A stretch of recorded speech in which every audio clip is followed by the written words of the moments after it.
ஓம் குருவே எல்லாம் பெற்ற தாய் தந்தையினை வணங்கி கற்பித்துக் கொடுத்த குருமார்களின் பொற்பாதம் பணிந்து தொடங்குகின்றேன். அத்ரி மகர்ஷி ஜோதிட குருகுலம் மற்றும் ஆராய்ச்சி மையத்தின் சார்பிலும் செல்வா டிவி நேயர்கள் சார்பிலும் உங்கள் அனைவரையும் சந்திப்பதில் பெருமகிழ்ச்சியும் பேரானந்தம் கொள்வது உங்கள் சிவகா செல்வ கணேசன். பேரன்புக்குரியவர்களே, உலகெங்கும் வாழக்கூடிய தமிழ் அன்பு நெஞ்சங்களே, இன்று நாம் பார்க்க இருக்கக்கூடிய இந்த தலைப்பானது கண் திருஷ்டி நீங்க எளிய பரிகாரம். உங்கள் வீடு மற்றும் அலுவலகத்தில் ஏற்படக்கூடிய கண் திருஷ்டிகளினால் ஏற்படக்கூடிய பாதிப்புகளிலிருந்து விடுபடுவதற்கான எளிய பரிகாரத்தினை பார்க்க இருக்கின்றோம். இது போன்ற ஜோதிடம் மற்றும் ஆன்மீக தகவல்கள் உங்களுக்கு உடனுக்குடன் தெரிந்து கொள்ள நம்மளுடைய ஆஸ்ட்ரோ செல்வா டிவி சேனலை சப்ஸ்கிரைப் செய்து கொள்ளுங்கள். இந்த தகவல்கள் உங்களுக்கு பயனுள்ளதாக இருப்பின் லைக் செய்து கொள்ளுங்கள். உங்கள் நண்பர்கள் மற்றும் உறவினர்களுக்கு இதை ஷேர் செய்து கொள்ளுங்கள். வாருங்கள் பதிவுக்குள் போவோம். கண் திருஷ்டி என்றால் என்ன? நம்மளுடைய எதிரிகள் நம் மீது பார்க்கக்கூடிய ஒரு எதிர்வினையான எதிர்மறையான எண்ணங்களின் பதிவே கண் திருஷ்டி ஆகும். இந்த கண் திருஷ்டி பற்றி எல்லோரும் அறிந்ததே. நம் முன்னோர்கள் அடிக்கடி சொல்வார்கள், கல்லடி பட்டாலும் கண்ணடி படக்கூடாது என்பார்கள்.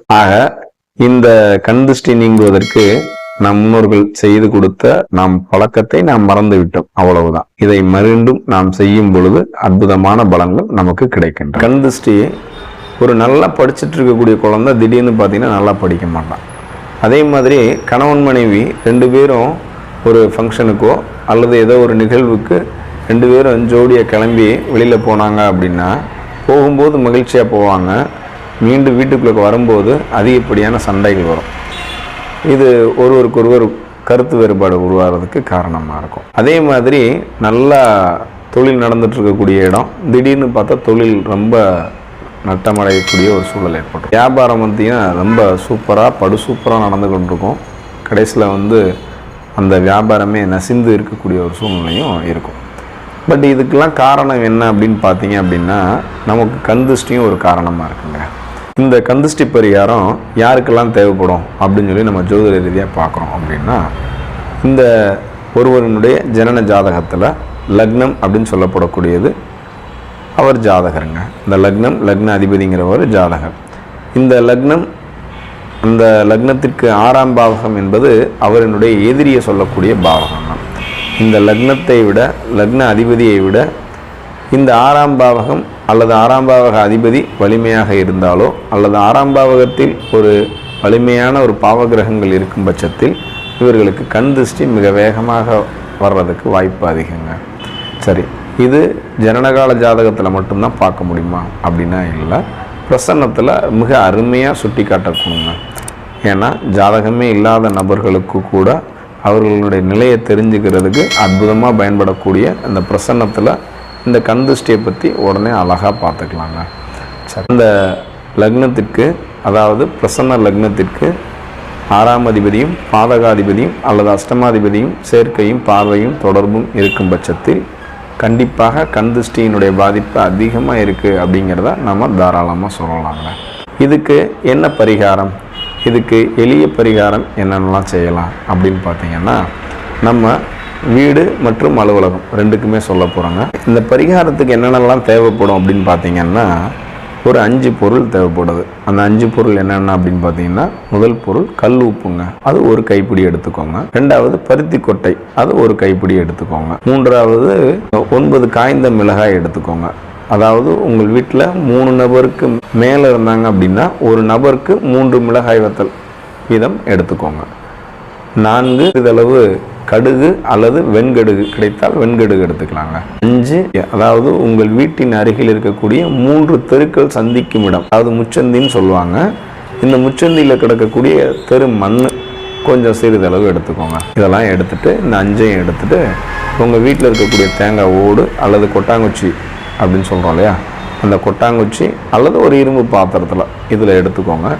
இதை எடுத்து நீங்கள் உங்கள் வீட்டில் யாருக்கு திருஷ்டி சுற்றணுமோ அவங்கள கிழக்க பார்த்து நிப்பாட்டி வச்சுட்டு திருஷ்டி சுற்றலாம். சரி, இந்த திருஷ்டி சுற்றுறவர் யாராக இருக்கணும் அப்படின்னா, திருஷ்டி சுற்றப்படுறவங்களுக்கு இவங்க பெரியவங்களாக இருக்கணும், வயசில் பெரியவங்க தான் திருஷ்டி சுற்றணும். இவங்களை எந்த பக்கம் எந்த திசையில் நிப்பாட்டி திருஷ்டி சுற்றணும் அப்படின்னா, திருஷ்டி சுற்ற வேண்டியவங்களை கிழக்கு பார்த்த திசையில் நிப்பாட்டி திருஷ்டி சுற்றணுங்க.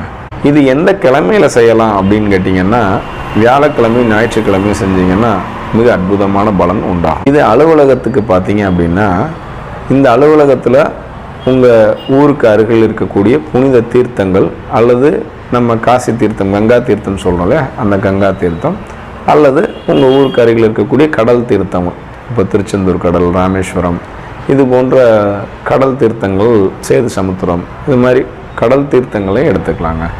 இந்த இதில் எடுத்து அதை உங்கள் அலுவலகம் அல்லது தொழில் நடக்கக்கூடிய இடங்களில் வியாழன் மற்றும் ஞாயிறு அன்று அதை கம்ப்ளீட்டாக தெளித்து விடலாங்க.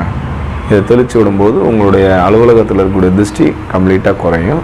மேலும் இதுக்கு இன்னொரு பரிகாரம் இருக்குது. அலுவலகத்தில் இந்த பரிகாரம் எப்படி செய்யறதுன்னு பார்ப்பாங்க. அலுவலகத்தில் செய்யும்போது முதல்ல ஒரு கருப்பு கம்பளி கயிறு எடுத்துக்கோங்க.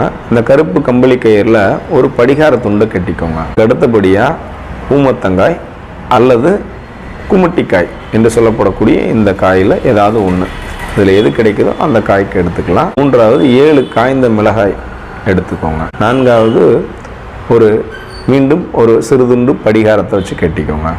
அதுக்கடுத்து 5வதாக ஒரு எலுமிச்சம்பழத்தை வச்சு கட்டிக்கோங்க. இதை எல்லாத்தையும் கட்டி உங்கள் வாசலில் தொங்க விட்டுருங்க. உங்கள் அலுவலகத்தில் நீங்கள் காலையில் சாமி கும்பிடுறதுக்கு எப்படி உங்களுடைய படங்களுக்கு எல்லாம் தெய்வங்களுக்கு பத்தி சூடம் காமிக்கிறீங்களோ அதே மாதிரி இந்த வாசலில் இருக்கக்கூடிய இந்த பொருட்களுக்கும் பத்தி சூடம் காமிங்க. உங்கள் அலுவலகம் தினசரி உங்களுடைய வேலை முடிந்த பிறகு நீங்கள் உங்களுடைய கதவினை மூடி கிளம்பும்போது உங்கள் ஆஃபீஸ் வாசலில் ஒரு பச்சை கற்பூரம் சிறிதளவு வச்சு கம்ப்ளீட்டாக எரிச்சிருங்க. இவ்வாறு செய்யும்போது கம்ப்ளீட்டாக உங்கள் வீடு மற்றும் அலுவலகத்தில் இருக்கக்கூடிய கண்திஷ்டிகள் கம்ப்ளீட்டாக நீங்கி நீங்கள் எல்லாம் உள்ள இறைவனினுடைய பேரருளால் சிறப்புற வாழ்வீர்கள் என்பதில் எந்த அளவுக்கும் மாற்றம் இல்லைங்க. இந்த மாதிரி எளிய பரிகாரங்கள் மற்றும் தொடர்ச்சியான ஆன்மீக மற்றும் ஜோதிடம் சம்பந்தமான விஷயங்களை கண்டு களிப்பதற்கு எங்களுடன் இனிதே தொடருங்கள். நன்றி. வாழ்க வளமுடன்.